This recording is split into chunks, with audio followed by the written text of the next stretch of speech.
আসসালামু আলাইকুম রহমতুল্লাহি ওবরকাতুহ। সম্মানিত দর্শক, সরকার কি ব্যর্থ হতে চলেছে, বা সরকার কর্মকাণ্ডের মধ্যে কি ব্যর্থতার কোনো আলামত দেখা যাচ্ছে? এরকম 7টি আলামত নিয়ে কথা বলবো।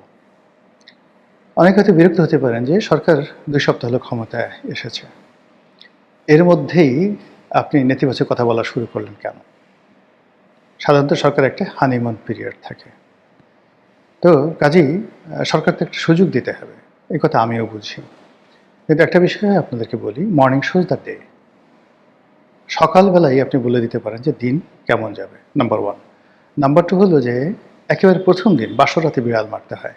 সরকারের সেই হানিমুন পিরিয়ডে যদি নেতিবাচক কথাগুলো বলা হয় সরকারকে, তাহলে সরকার খুব দ্রুত সিদ্ধান্ত পরিবর্তন করতে পারবে এবং সরকার ফিরে এসে সফলতার পথে পা বাড়াতে পারবে। কিন্তু আপনি যদি তাকে হানিমুন পিরিয়ড করতে দেন এবং একবার যদি সরকার কোনো কারণে তার যে কর্মকাণ্ড, নেতিবাচক কর্মকাণ্ড, সেই কর্মকাণ্ডের জ্বালা আবদ্ধ হয়ে পড়ে, তাহলে তারা চেষ্টা করলেও সেখান থেকে বেরোতে পারবে না।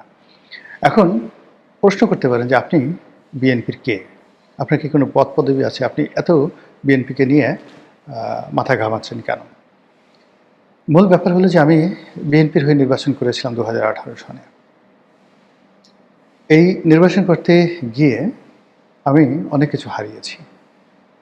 আমার একটা পৈতৃক ভিটা ছিল।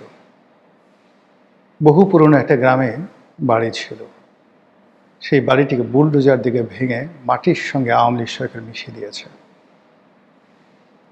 এবং সেই বাড়ির সোনা, গহনা, গাটি, টাকা, পয়সা, ফার্নিচার কোনো কিছু আমরা নিতে পারিনি। রীতিমতো মব করে লুট করে নেওয়া হয়েছে। তৎকালীন ডিসি, তৎকালীন এসপি, তৎকালীন টিওনো দাঁড়িয়ে থেকে সেই বিভিন্ন জায়গা থেকে আমার ওই শহরের লোকজন কেউ আমার বাড়িতে ঢুকে নেই। অন্য এলাকা থেকে লোক ভাড়া করে এনে সরকারি মদদে এই আমার বাসা লুণ্ঠন করে ফেলা হয়েছে। একটা ইট ছিল না, এবং স্পটে দাঁড়িয়ে সেই যে উপজেলা নির্বাহী কর্মকর্তা ইট, বালু, সিমেন্ট, রড থেকে শুরু করে বাসার যত ফার্নিচার সঙ্গে সঙ্গে স্পট ডিসিশন নিয়ে সেইগুলো টেন্ডার করে সেই টাকা উপজেলা ফান্ডে জমা দিয়েছে। 5 কোটি টাকার বাড়ির ইট, বালু, সিমেন্ট সম্ভবত 4-5 লাখ টাকা তারা বিক্রি করেছে। একটা টিউবওয়েল ছিল, ডিপ টিউবওয়েল ছিল, সেটা উঠে নিয়ে গেছে কে বা কারা, এই বিএনপির জন্য। আমার ব্যবসা ছিল, বাণিজ্য ছিল, সমস্ত ব্যবসা বাণিজ্য তছনছ করে দিয়েছে আওয়ামী লীগ সরকার। এবং ফাইন্যান্সিয়াল সেক্টরে আমি যাতে একটু এগোতে না পারি, বিভিন্নভাবে যে মামলা মোকদ্দমাগুলো দিয়ে গেছে, সেই মামলা মোকদ্দমার দায় আমাকে এখনও বহন করতে হচ্ছে। ফলে এই বিএনপি ক্ষমতায় এসছে, আমি বিএনপির কেউ নই, নির্বাচন করিনি, করবও না, নির্বাচনের জন্য কোনো ন্যূনতম আগ্রহ ছিল না। কিভাবে আপনি বলবেন যে আগ্রহ ছিল না? আপনাকে ডাকে নাই তাই দেয়নি। আপনাকে ডাকলে তো, আরে আমাকে ডাকবে কেন, আমি তো যাইনি। বিএনপির কোনো অফিসে 2018 সনের পরে আমি যাইনি, নির্বাচনী এলাকায় 18 সনের পর থেকে যাইনি। আমার যদি আগ্রহ থাকতো তাহলে আমি যেতাম, কারোর সঙ্গে তো আমি যাইনি, যোগাযোগ করিনি। কিন্তু আমি চেয়েছি তারেক রহমান সাহেব প্রধানমন্ত্রী হোক, চেষ্টা করেছি তারেক রহমান সাহেব প্রধানমন্ত্রী হোক, বিএনপি ক্ষমতায় আসুক। আমার ক্ষুদ্র বুদ্ধি দ্বারা আমার পক্ষে যতটুকু সম্ভব সেই কাজগুলো করেছি। কাজেই তাদের সফলতা আমার কাম্য। তারা যদি ব্যর্থ হয় তাহলে আমি যা কিছু হারিয়েছি, এই বেদনা আমাকে আরও তাড়িত করবে, এবং আমার এখন যতটুকু আছে ততটুকু আমি আরও হারিয়ে ফেলব। এজন্য সমালোচনা করছি, সমালোচনা করব, বিএনপির ভালোর জন্য সমালোচনা করব। বিএনপির অনেক লোক রাগ হবেন, অনেক লোক ব্যথা পাবেন, কষ্ট পাবেন, কিন্তু যারা সত্যিকার অর্থে বিএনপি করেন, জ্ঞান আছে, বুদ্ধি আছে, তারা খুশি হবেন। এজন্য সমালোচনা করছি। 2 সপ্তাহ সরকার ক্ষমতা নেওয়ার পর যে কর্মকাণ্ডগুলো করেছে, সেই কর্মকাণ্ডের ফলে যে জিনিসটি দেখা যাচ্ছে সেটি হলো সরকার সফল হবে, তার একটা সিঙ্গেল উদাহরণ আমি দেখতে পাচ্ছি না। প্রথমত, এখানে প্রধানমন্ত্রী তিনি একটা কিচেন ক্যাবিনেট তৈরি করেছেন। সেই কিচেন ক্যাবিনেটের আবার 2টো অংশ আছে। বাংলাদেশে তারা গত 14-15 বছর যাবৎ নয়, গত 8-10 বছর যাবৎ যে সমস্ত লোক তার খুব আপনজন ছিলেন, তাদেরকে তিনি ক্যাবিনেটে স্থান দিয়েছেন। এরা ইয়াং, এদের অনেকেই দ্বিতীয় প্রজন্মের, তৃতীয় প্রজন্মের রাজনীতি করেন, অর্থাৎ তাদের দাদা করতেন, তাদের বাবা করতেন, তারা করতেন। ফলে এরা সবাই আলালের ঘরের দুলাল, তাদের বাস্তবতা নেই। তারেক রহমান সাহেবের সাথে বন্ধুত্ব বা তারেক রহমান সাহেব তাদেরকে পছন্দ করেন, এটি তাদের একমাত্র যোগ্যতা। তাদের হাতে বড় বড় মন্ত্রণালয় ছেড়ে দেওয়া হয়েছে, তাদের ভালো না করার সম্ভাবনা 100%। 2 নম্বর হলো যে দলের বাইরে যাদেরকে নেওয়া হয়েছে এদের কারো ব্যক্তিগত জীবনে কোনো সফলতা নেই, বরং অসংখ্য দুর্নাম এবং বদনাম।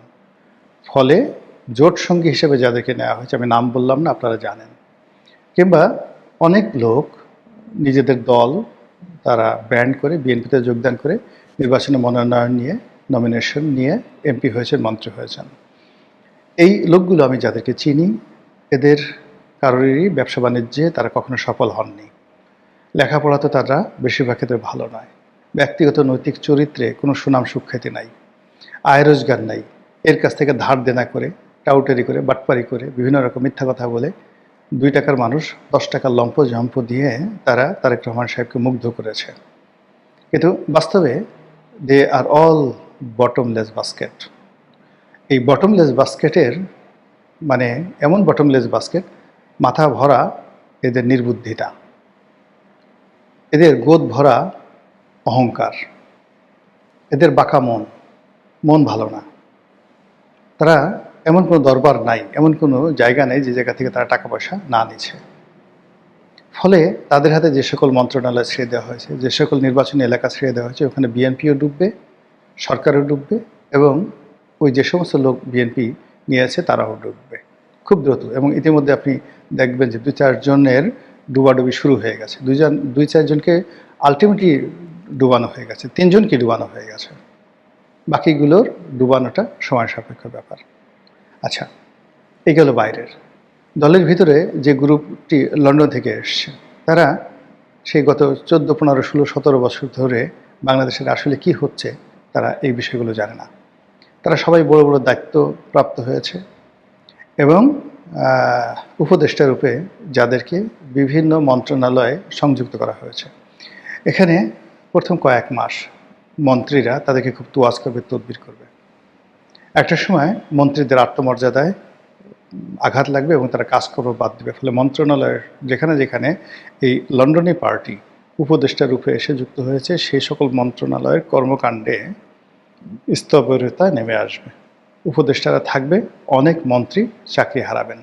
আর যে মন্ত্রী চাকরি হারাবেন না, সেই মন্ত্রী মূলত কোনো কাজই করবেন না, সেই মন্ত্রণালয়ে কোনো কাজ হবে না। প্রতিটা মুহূর্তে মন্ত্রণালয় কি হলো না হলো সঙ্গে সঙ্গে সেটা তারেক রহমান সাহেবকে জানানোর জন্য, প্রধানমন্ত্রীকে জানানোর জন্য নিয়মিত একটি টেলিগ্রাম চ্যানেল শুরু হয়ে যাবে। সকালবেলা সচিবালয়ে আসবে, বিকালবেলা গিয়ে ভাইয়ার কাছে 1 ঘন্টা বকর বকর করা তাদের জন্য রীতিমতো একটা ডিউটি হয়ে দাঁড়াবে, দায়িত্ব এবং কর্তব্য হয়ে দাঁড়াবে, এবং আলটিমেটলি দাঁড়িয়ে গেছে। এর ফলে কাজের চেয়ে অকাজ বেশি হবে, সবচেয়ে বেশি এই জিনিসগুলো হবে। তো এর বাইরে যেটি সরকারের অন্যান্য যে সমস্ত জায়গাতে বড় বড় মন্ত্রণালয়গুলো, সবাই না, বেশিরভাগ বড় বড় মন্ত্রণালয়গুলো বিতর্কিত মানুষের হাতে তুলে দেওয়া হয়েছে। কেউ ঋণ খেলাপি, কেউ ব্যাংক খেলাপি, কেউ লোভী, কেউ অন্যের টাকা মেরেছে। এবং সবচেয়ে ভয়াবহ ব্যাপার হলো যে এদের একটা বিরাট অংশের সঙ্গে তারেক রহমান সাহেবের গত 17 বছর ধরে একটা মনস্তাত্ত্বিক যুদ্ধ ছিল। এদের একটা বিরাট অংশ একাগারের সময় দলের সাথে বেইমানি করেছে, এদের একটা বিরাট অংশ বেগম জিয়ার সঙ্গে বেইমানি করেছে, একটা বিরাট অংশ বেগম জিয়ার পক্ষে ছিল, একটা বিরাট অংশ তারেক জিয়ার বিপক্ষে ছিল। তারা গুরুত্বপূর্ণ দায়িত্বের মধ্যে পড়ে তারা চেয়ারে বসে সারাদিন যে কাজটি করবে, তারেক রহমান সাহেবকে মনে মনে গালাগালি করবে, অভিশাপ করবে এবং কাজ করবে না। এবং একই অবস্থা কিন্তু সেই আলেকজান্ডার পড়েছিলেন। তিনি যখন ভারত আক্রমণ করতে আসছিলেন, মাঝপথে তার সৈন্যবাহিনী বিদ্রোহ করে বসলো।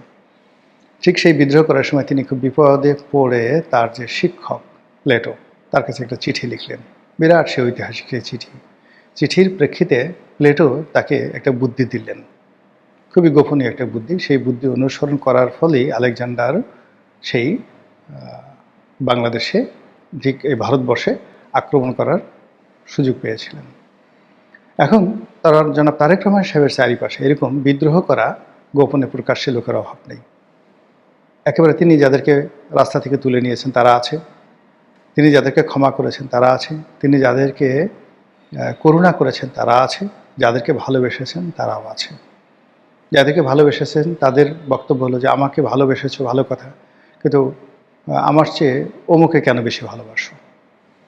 আমার সাথে তো আমার এত ভালো সম্পর্ক, সরি মাননীয় প্রধানমন্ত্রী, আমার সঙ্গে আপনার এত ভালোবাসা, এত সম্পর্ক, কিন্তু আপনি সেই ভালোবাসার সম্পর্ককে ভুলে গিয়ে গেদুকে এত বড় একটা মন্ত্রণালয় দিলেন, গেদুই আপনার এত আপন হয়ে গেল, যাক আপনাকে আর ভালোবাসলাম না। এই জন্য আড়ালে আবডালে বাসায় বসে বসে যে যার মতো করে সেই প্রধানমন্ত্রীর বিরুদ্ধে চক্রান্ত করবে, হাপিত্তেশ করবে এবং কাজকর্ম বাদ দেবে। এবং আপনি খুব দ্রুত দেখতে পাবেন যে নির্বাচনী এলাকার সঙ্গে যে এমপিদের যে সম্পর্ক, এটি বিচ্ছিন্ন হয়ে যাবে। সবাই ঢাকা কেন্দ্রিক হয়ে যাবে ব্যবসা বাণিজ্য করার জন্য, টাকা উপার্জন করার জন্য। তাদের মধ্যে একটা প্রতিযোগিতা দেখা দেবে এবং সেই প্রতিযোগিতার ফলে কী হলো, সরকারের কাজকর্মে স্থবিরতা নেমে আসবে। ইতিমধ্যে সরকার যে কাজগুলো করেছে, প্রশাসনে ব্যাপক রদবদল করেছে এবং নিজেদের পছন্দের মানুষ নিয়োগ দেওয়ার নামে মূলত দলীয়করণ করার চেষ্টা করা হয়েছে। কিন্তু এখনও পর্যন্ত আমি যতটুকু দেখেছি, পয়েন্টগুলোতে তারা পরিবর্তন এনেছে, কিন্তু সেখানে বিএনপির লোক বসাতে পারেনি। নয় আওয়ামী লীগের লোক, নয় জামাতের লোক। এর কারণ হলো আসলে গত 17 বছর ধরে বিএনপি আউট অফ পাওয়ার। ফলে বিএনপি যে ডেডিকেটেড যারা লোকজন আছে, আসলে তারা কেউ নেই। বেশিরভাগ লোক আওয়ামী লীগের, তারা এখন সং ধরে বিএনপি সাজার চেষ্টা করছে। সার্টিফিকেট আওয়ামী লীগ জামানাতে যেভাবে তারা সার্টিফিকেট ম্যানেজ করতে ছাত্রলীগ করেছে, এখন তারা ছাত্রদল করেছে, এই সার্টিফিকেট তারা ম্যানেজ করেছে। অনেক বড় বড় পুলিশ কর্তা থেকে শুরু করে অনেকের এখন দেখা যাচ্ছে খুব দাপট। কিন্তু তারা আওয়ামী লীগ জামানাতে কী করেছে না করেছে, আওয়ামী লীগের লোকজনকে আপনি সুযোগ দেন, জিজ্ঞাসা করেন, তারা ভালো বলতে পারবে যে এই লোক আওয়ামী লীগ জামানাতে কী করেছে। এখন তারা বড় বড় পদ পদবিতে আছে। অন্যদিকে জামাত যেটা 2009 সন থেকে প্রস্তুতি নিয়ে রেখেছিল যে তারা তাদের যে গুপ্ত কর্মকাণ্ড সেটি সরকারের মধ্যে চালানো থাকবে। ফলে তাদের বহু মানুষ সেনাবাহিনীতে আছে, বহু মানুষ পুলিশ বাহিনীতে আছে এবং এখনও পর্যন্ত তারা 5% লোকের মুখোশ উন্মোচন করেনি। বেশিরভাগ মানুষ চুপচাপ আছে এবং তারা যে যার মতো করে পারছে জায়গার মতো ঢুকছে এবং সময় মতো তারা নাড়া দিলেই সরকারের বিরুদ্ধে কাজ করে ফেলবে। ফলে এই সমস্ত অবস্থা থেকে বাঁচার জন্য সরকারকে যেটি দরকার ছিল সেটা হলো মেধার প্রশ্রয়। মানে আমার নিজের কোনো লোক দরকার নাই, সবচেয়ে মেধাবী, রেজাল্ট যার ভালো, যে সফলভাবে প্রশাসন পরিচালনা করেছে, দুর্নাম নাই, বদনাম নাই, এবং সবচেয়ে আরও ভালো হয় যে তার কোনো রাজনৈতিক সংশ্লিষ্টতা নাই। যার যার রাজনৈতিক সংশ্লিষ্টতা রয়েছে, এমনকি যারা আওয়ামী লীগ করেছে, বিএনপি করেছে, জামাত করেছে, সবাইকে আউট করে দিয়ে যদি রাজনৈতিক সংশ্লিষ্টহীন একটি সিভিল অ্যাডমিনিস্ট্রেশন, মিলিটারি ব্যুরোক্রেসি, পুলিশের যে পদায়নগুলো করা যায়, তাহলে সরকার বাঁচতে পারে। আদারওয়াইজ এই সরকার খুব দ্রুত বিপদের মধ্যে পড়বে। সর্বশেষ যেটি বলি, আয় অনুযায়ী ব্যয়। সরকার এই গত 15 দিনে যে কাজগুলো করেছে, ইনকাম জেনারেট করার একটা সিঙ্গেল পরিকল্পনা আমি তাদের মধ্যে দেখিনি। কী করে ট্যাক্স বাড়ানো যায়, কী করে ট্যাক্স কমানো যায়, কী করে জনগণের স্বস্তি দেওয়া যায় এবং একটা স্ট্যাবল এবং যাকে বলা হয় ধারাবাহিক কনসিস্টেন্ট যে অ্যাডমিনিস্ট্রেশন গড়ে তোলার জন্য যা কিছু করা দরকার, তার একটা কাজও না করে সরকার যে কাজগুলো করেছে তার কোথায় কোথায় দৈন্যতা আছে, সিটি কর্পোরেশনের টাকা নেই, ব্যাংকে টাকা নেই, এই জিনিসগুলো সরকারের কর্তা ব্যক্তিরা প্রকাশ্যে বলে দিয়ে প্যানিক ছড়িয়ে দিয়েছে। আর অনাহত অনেকগুলো ব্যয় বাড়িয়ে দিয়েছে। এই খাল কাটতে হবে, ওই কার্ড দিতে হবে, এই কৃষি ঋণ মকুব করতে হবে। মানে একটা পয়সা আপনি আয় করলেন না 15 দিনে, ক্ষমতায় এসে 15 পয়সা আপনি ইনকাম করলেন না, কিন্তু আপনি 15 টাকা খরচ করে ফেললেন।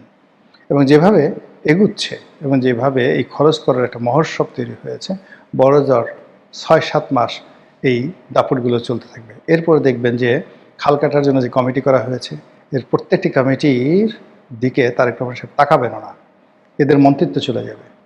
এবং এই খাল কাটা নিয়ে এত দুর্নীতি হবে, এই ফ্যামিলি কার্ড বিতরণ নিয়ে এত দুর্নীতি হবে, পত্রপত্রিকা এত লেখালেখি হবে এবং এগুলো নিয়ে যে সিন্ডিকেশন হবে, এইগুলোর প্রেক্ষিতে সরকার যখন এখান থেকে ফিরে আসবে, তখন রাষ্ট্রের অনেক কিছুই দেউলিয়াত্বের পর্যায়ে চলে গেছে। 7টা সমস্যার কথা বলতে চাচ্ছিলাম, 7টা কারণ, সম্ভবত বেশি বলা হয়ে গেছে।